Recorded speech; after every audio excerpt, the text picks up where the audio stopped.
I need to know everything, who and the what and the where, I need everything. Trust me, I hear what you're saying, but act like it's new what you're telling me. I gotta read all my trade publications and sip my tea till it is all done. I think it's all fun. My name's VijanVision. I own a small business in Toronto, actually just outside of the GTA, called VijanVision. We specialize in high-end custom eyewear, anything from luxury vintage to luxury custom Cartier. We're kind of the go-to guys for you. I've been kind of actually bouncing around career-wise up until I found this, but the main thing was always getting into something creative, something sales-oriented, and I just fell in love with eyewear. So I figured that, you know, adding my own custom look to it, my own designer flair to it would sort of breathe new life into an otherwise slow industry. So yeah, I've been kind of trying to put the eyewear industry on its head a little bit in the city. I would say unofficially I started the business in like 2015, 2016. And that was just because it was the first time I ever made an attempt at, you know, buying product or even like trying to understand how to sell the product in a more serious manner.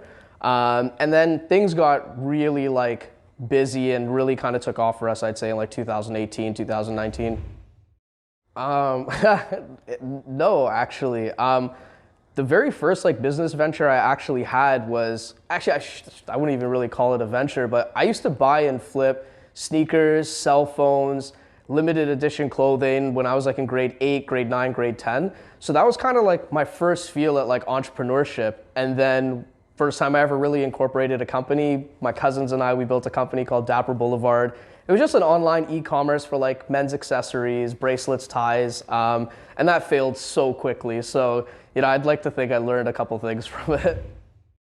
Well, one, it's my last name, so like it's very natural and it kind of is like very fitting for what the brand is. You know, I want people to feel personal about it. And it kind of just rolls off the tongue. The VijanVision, it sounds like you're saying vision twice, so it almost just kind of worked out perfectly. But shout out to my barber Prem. He was actually one of the guys who like influenced me to like go that route in naming the company early on. I wish I had a little bit more of a routine. But, you know, with the pandemic, it's kind of thrown all of us for a whirl. But I would say I wake up every morning anywhere from like 7:30 to 8 o'clock. And what I mainly do is I'll go through all of my messages and inquiries that I may have gotten from earlier on in the night, overnight, maybe from overseas clients. So I spend a couple hours in the morning going over that, kind of figuring out what deliveries are coming in. And then I'll probably head out of the house by about 11:30 to get to the store for 12. And then I try to make this my home base for the day.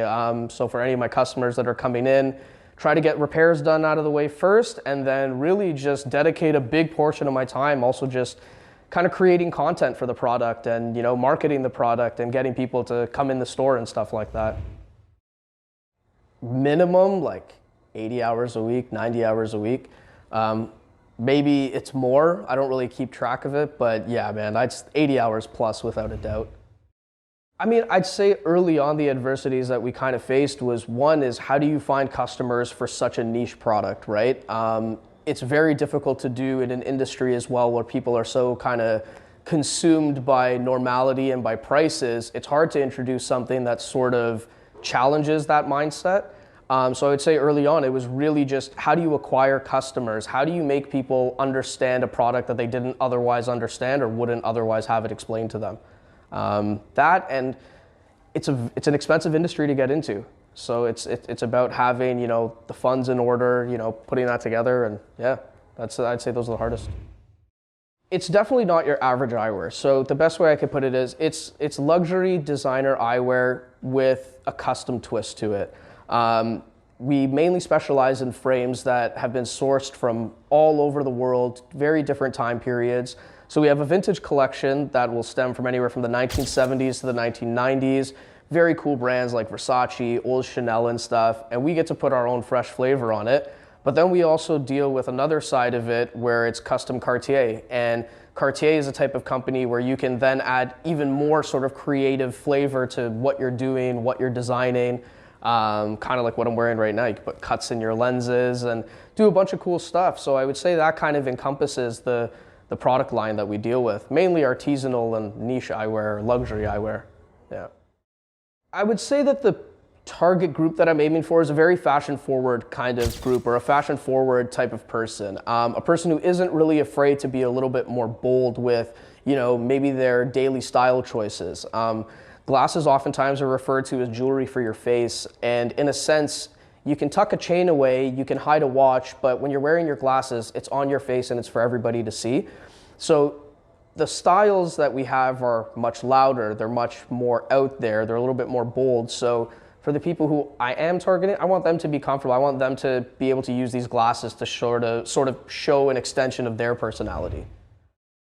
I'm really thankful to say that there's a cool list of guys that I got to work with. The very first one was Fred Van Vliet. So he reached out to me via Instagram, we chatted back and forth, and then that kind of just snowballed. It certified me and I was able to approach new guys. So now I work with guys like Serge Ibaka, worked with Schoolboy Q, Nav. The coolest is obviously getting to work with Drake, shout out to OVO. But getting to work with Drake was actually really cool. When you work with these kind of guys though, you don't always get to see them directly. So it's always kind of a process that goes between a few people. But yeah, I worked with Drake. We did some really cool stuff. We made him custom heart lenses to celebrate his Certified Lover Boy kind of album drop. Man, who else? I've definitely dealt with some cool guys. A lot of local artists from the city as well. They've shown a lot of love. And yeah, just a few other athletes, nothing too crazy, but we're trying to grow the list. Yeah. I wish I actually asked some of them these questions, but I think the big part for a lot of them is just offering the convenience of being able to go and see them where they are or bring the product to where they are. Celebrities like, for example, like Fred Van Vliet or a Serge Ibaka or a guy like Nav, who we've dealt with and who are awesome clients of ours, they don't have that luxury to be able to leave what they're doing every day to come and shop. So we bring that experience to them, but also bring that knowledge and that peace of mind that they are buying from somebody who knows what they're doing and will also be there to service them beyond just that initial purchase. And I think that's what kind of like gets them to keep coming back, basically.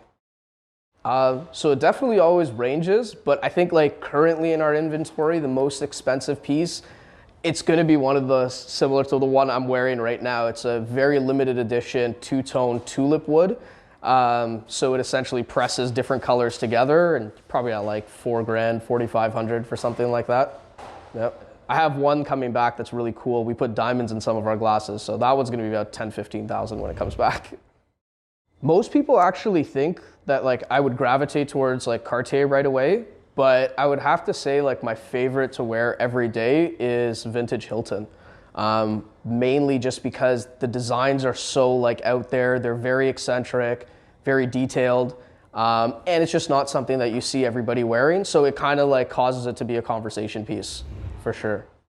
I would say it depends kind of what brands you're getting into, right? So the vintage collections that we curate, because the trends from the 60s, 70s, 80s, and 90s were all about loud gold and metal, a lot of them are made out of like your average aluminums and stuff, but are finished with precious metal plating. So you'll get 18 karat gold, sometimes you'll get platinum plated material. But then you can move into stuff as luxurious as Cartier, and you have things that are finished with bobinga wood or black buffalo horn or tulip wood, and you just get these like really cool textures and finishes, basically. Hell yeah! No, I definitely do, man. And that's not like any sort of like arrogance or anything. Like we should all be confident in what we do. I think a big reason why I would put myself up there as one of the best or one of the better ones, because there's a lot of OGs in every industry, you know what I mean? So I never want to say that I'm better than any of them, but I learn from them, and that's why I've gotten to the top of my game. I pick and choose mentors who know what they're doing. So my father, who's been an optician for 50 plus years, knows the game like the back of his hand. So imagine kind of having that cheat code in your back pocket. You're years ahead of guys who are just getting into it. Or when you look at a guy, for example, like Chris Smokes, for example, in Detroit, who really like encompasses the Cartier culture and has made it what it was for Detroit and the States and everything. So there's always OGs that you learn from. So I think because I've chosen the right people to learn from, it brings me to that better place a lot faster and with a little bit more like genuine feel, I guess.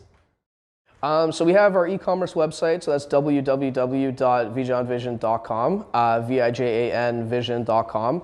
We're really, really active on Instagram. I would say that's where it's the best place to find all your info. So that's at VijanVision, same thing, VIJANVISION. And just reach out to us anytime, man. Email us, you DM us. Like I always love talking to new customers, love speaking with new people, and just kind of sharing like that passion that I have for eyewear. This is Vijan from VijanVision, and you're tuned in watching The Comfort Zone. We're good, bro. Perfect, man. Awesome. Thank you, guys. That was cool.